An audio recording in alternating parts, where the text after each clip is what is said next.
Tonight, look up. The light hitting your eye from that one bright star may have left it before you were born, some of it before humans existed.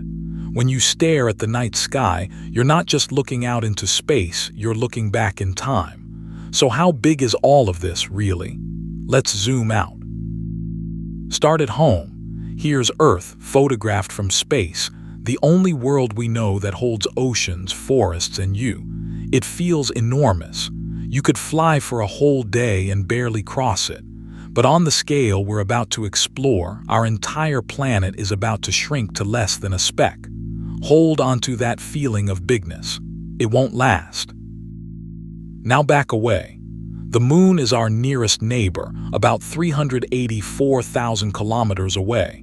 That sounds huge, and it is. You could fit 30 Earths in the gap between us and the moon.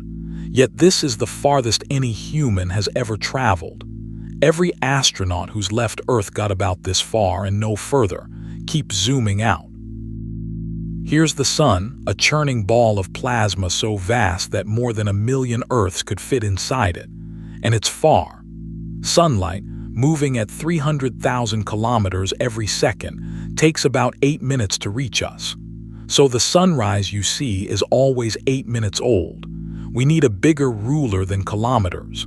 So scientists use light itself. A light year is the distance light travels in 1 year, about 9.5 trillion kilometers.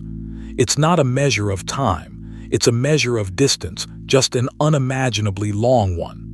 Once you think in light years, the universe finally starts to make sense. So let's keep going, out past the sun, to the rest of our family of planets. This is our solar system. The sun and everything bound to it, 8 planets, their moons, and countless icy rocks. Out here, distances explode. Light that crossed from the sun to Earth in 8 minutes takes more than 5 hours just to reach Neptune. Our whole neighborhood is so wide that light needs the better part of a day to cross it. Want proof of how empty and vast it is? Meet Voyager 1. We launched it in 1977, and it has been flying away from us ever since at over 60,000 kilometers per hour. It's now the most distant human-made object in existence, and even after almost 50 years, it has barely stepped past our own front porch.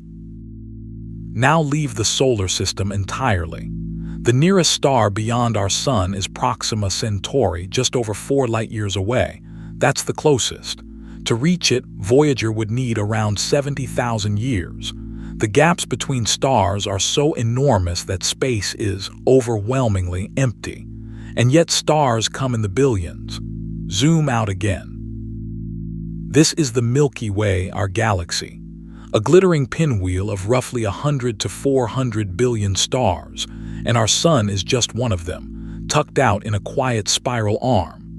It is about 100,000 light-years across. So a beam of light, the fastest thing in the universe, needs 1,000 centuries simply to cross our home galaxy. And here's the twist. The Milky Way is just one galaxy. Our nearest big neighbor, Andromeda, is 2.5 million light-years away, meaning it's light left before our human ancestors walked upright.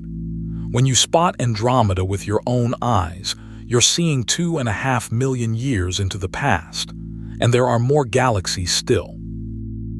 Galaxies gather into groups, groups into clusters, and clusters into colossal superclusters, threads of light strung across the dark.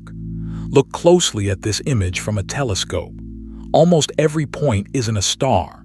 It's an entire galaxy, each holding hundreds of billions of suns.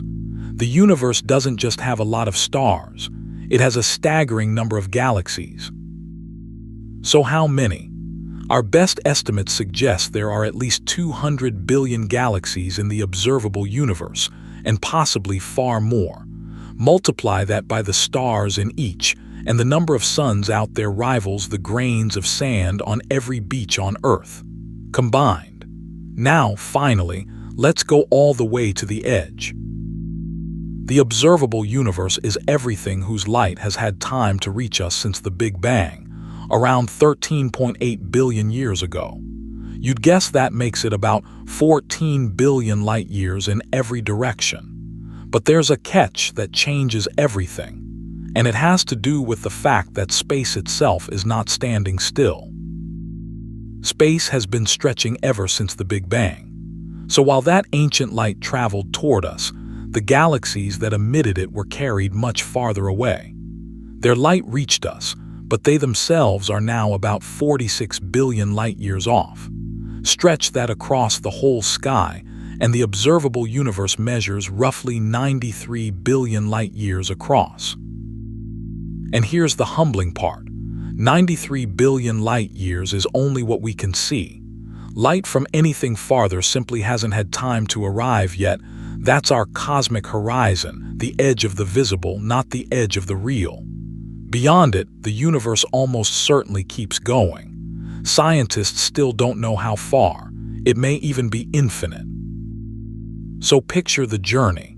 From your backyard, past the moon and sun, beyond the planets, across a galaxy of billions of stars, through billions of galaxies, and even then, we've only reached the edge of what we can see. The universe is almost unthinkably vast, and yet somehow, it produced a small, curious creature able to look up and wonder about all of it. That's you, a tiny speck on a pale blue dot, capable of measuring the entire cosmos. If that gave you a little shiver of wonder, subscribe to the Curious Owl Bite-Sized Wonder every single day. We'll see you in the next one.